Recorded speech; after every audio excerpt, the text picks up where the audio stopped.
which is a African civilization, African empire. The Europeans try to claim as their own. Well, we also have Carthage, okay? Carthage in North Africa, in the area that today is where Tunisia is. All right. Now, Carthage existed from 813 BCE, before the Common Era, to 146 BCE, and we've heard about the Punic Wars between Rome and Carthage, and Carthage is going to be destroyed in 146 BCE by Rome. Okay. And we read about Hannibal Barca fighting against Rome and the Punic Wars, and Hannibal crossing the Alps with the elephants. And we read about the Battle of Cannae, 216 BC, all of that. Okay. And we go through and talk about that in the 12-week online course that I teach as well. Okay. So there was back in 2016, there was a series on the History Channel called Barbarians Rising. And Barbarians Rising dealt with a 700-year history of invasions in the Roman Empire. Okay, 700-year history of invasions in the Roman Empire. And it dealt with the first episode was about Hannibal Barca fighting against the Romans. Okay. They had this Black British actor named Nicholas Pinnock portray Hannibal Barca. And some white people on social media lost their minds behind this. There was an article from AtlantaBlackStar.com that talked about this. They said History Channel's newest documentary series, Barbarians Rising, tackles the fall of the Roman Empire over the course of 700 years of invasions. However, the most recent episode that aired Monday, this is in 2016, depicts Hannibal of Carthage as a black man. Depicts Hannibal Barca of Carthage as a black man. And many white history buffs are crying foul over the quote unquote historical inaccuracy, or what they call a historical inaccuracy. In the series, Hannibal Barca is portrayed by Black British actor Nicholas Pinnock, who there's no question that he's of African descent. Okay. He's not. You don't have to look at him for 5 minutes and try to listen to the tonality of his voice to determine if he is of African ancestry.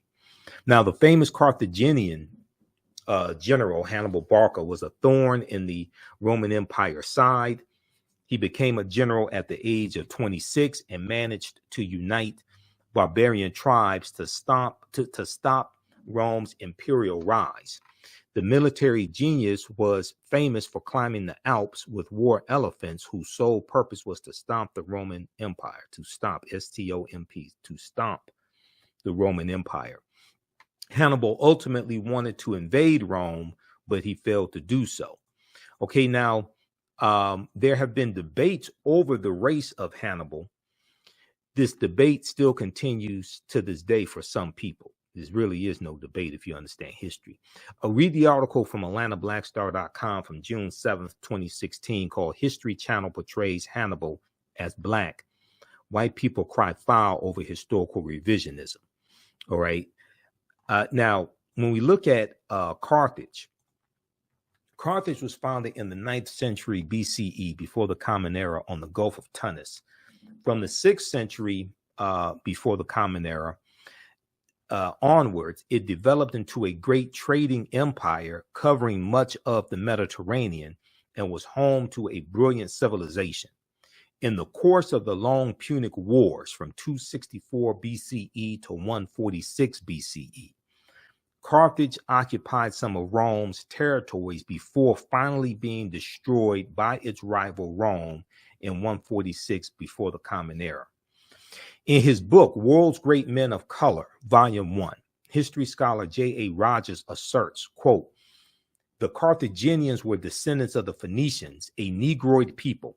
The Carthaginians were descendants of the Phoenicians, a Negroid people, and that, in fact, until the rise of the doctrine of white superiority, Hannibal Barca was traditionally known as a black man, end quote. So what we're going to see as you have a rise in European powers, and Europeans are coming out of the Dark Ages as they come out of the 1200s, going to the 1300s, which is the beginning of the Renaissance period. As they come out of that time and go into the 1400s and 1500s, we're going to see them conquering people's lands, especially in the 1400s. We're going to see them conquering people's lands, like with Christopher Columbus, and then we look at the Juan Ponce de Leon in the 1500s. In 1513, he comes into Florida and conquers Florida on behalf of Spain. And Europeans start to enslave people, not just African people, but also Indians, Native Americans. They start to enslave them, extract mineral wealth out of those respective nations, and they start to rebuild Europe. As you have a rise in the dominance of European powers, you also have a rise in the dominance of the European phenotype. And a lot of mythological characters get reinterpreted as European that were originally African, and some historical characters, some historical personalities also get reinterpreted, and some historical people, groups of people, get reinterpreted as European that were historically African. And we're going to see this depicted in paintings. We know that Europeans were worshiping the Black Madonna and Child for hundreds of years all throughout Europe, okay? And that comes from the worship of Asar, Aset, and Heru, who the Greeks called Osiris, Isis, and Horus, okay, known as the First Holy Trinity. And we're going to see that Michelangelo painting the Sistine Chapel, he depicts Adam and Eve as being European. He depicts God as being European. And we're going to see, there were hundreds of images and statues of the Black Madonna and Child all throughout Europe. France probably had the most, with somewhere around 300. And we're going to see the colonization or decolorization of these African images to European as well.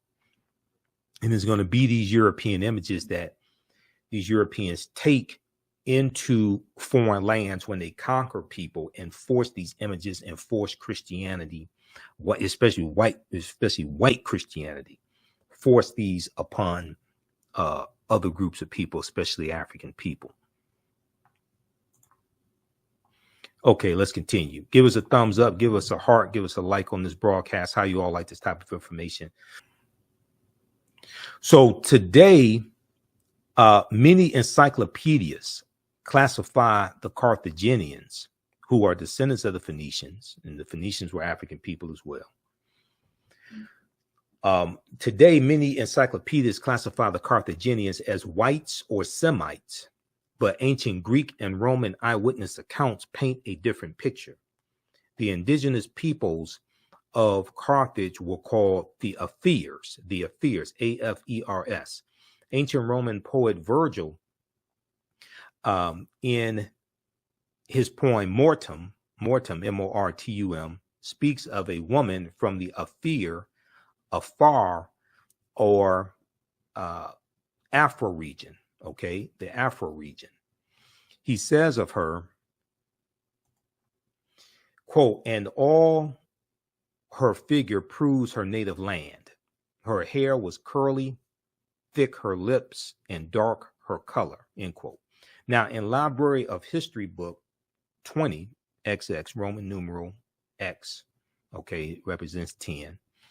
In Library of History book 20, Greek historian Diodorus mentions a Greek lieutenant named Agathocles, who defeated a people in the area of present-day Tunisia, who were the same hue or color as Ethiopians. The eyewitness accounts are corroborated by physical anthropology. L. Berthelon and E. Chantre, initial L and initial E. E. Chantre, both well-noted French anthropologists, documented their examination of skeletons throughout North Africa in all periods. They note that the remains of both upper and lower class individuals of ancient North Africa were representative of the Negroid race, This is ancient Kemet, the Moors, and the Ma'afa, understanding the transatlantic slave trade, what they didn't teach you in school. Class number 1 starts up Saturday, June 24th, 2023. Register right now. Visit our website, theafricanhistorynetwork.com, theafricanhistorynetwork.com. So when you visit our website, you scroll down the page, you see the information for our Sunday night radio show, the African History Network show, 9 p.m. to 11 p.m. Eastern Standard Time on 9-10 a.m. Superstation WFDF, and we broadcast on our social media platforms. You see our PayPal, Cash App information here as well. And then 12-week online course. So we do the sessions live. All the sessions are archived and recorded. This class is on sale $80, regularly $130. You can register for the full 12-week online course here. When you click on that link, it takes you to the next page. And on the next page, just click on enroll. Right here, the purple button, enroll. As soon as you register, you can start watching the content, okay? And we do the sessions live. All the sessions are archived and recorded. You can go back and watch this anytime. A year from now, 2 years from now, you can go back and watch the entire class. You don't have to be in class live or don't take attendance, anything like that. We have a live text chat also. In class, you can see me, I can't see you. We have a live text chat, so you can ask questions in class as well, okay? And we have a bundle pack where you get this class and the second class that I teach, Black resistance movements from the Haitian Revolution, U.S. Civil War, Civil Rights Movement, and Black Power Movement, 1800 to 1968. I teach that class on Sundays, 2 p.m. to 4 p.m. Eastern Standard Time. And that class, we deal with so much history. We deal with that crucial period of time leading up to the Civil War, and after slavery ends, in the Reconstruction era, Jim Crow era, Great Migration, World War I, World War II, Civil Rights Movement, Black Power Movement, to understand what happened to us after slavery ended, what were the laws and policies put in place to put us where we are, to bring us to where we are today, to understand where we need to go from here. So your understanding of politics, and politics is the legal distribution of scarce wealth, power, and resources, and the writing of laws, statutes, ordinances, amendments, and treaties, their adoption, interpretation, and enforcement. Your understanding of politics is directly related to your understanding of history. So the more you understand history, the better you understand politics, the better we understand how all these policies impact us and how to engage in politics. And this is why you hear me say we have to stop telling African Americans to exercise your right to vote. You don't vote for exercise. If you want to exercise, you go to the gym and work out. You vote for power. Politics is the legal distribution of scarce wealth, power, and resources, and the writing of laws, statutes, ordinances, amendments, and treaties, their adoption, interpretation, and enforcement.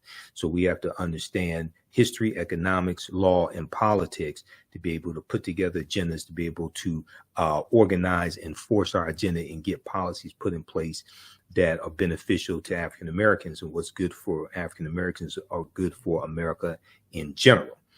All right, so visit our website, theafricanhistorynetwork.com. You can register for this class. Class number 1 is Saturday, June 24th. Class number 2 is Saturday, July 1st. Class number 3 is Saturday, July 8th. And this is 2 p.m. to 4 p.m. Eastern Standard Time.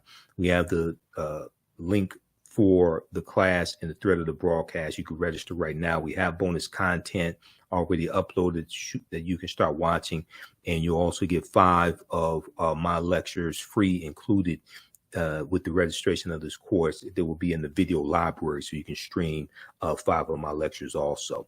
If you want to support the African History Network, and if you Also, if you want to pay through Cash App, you can do so right through our website.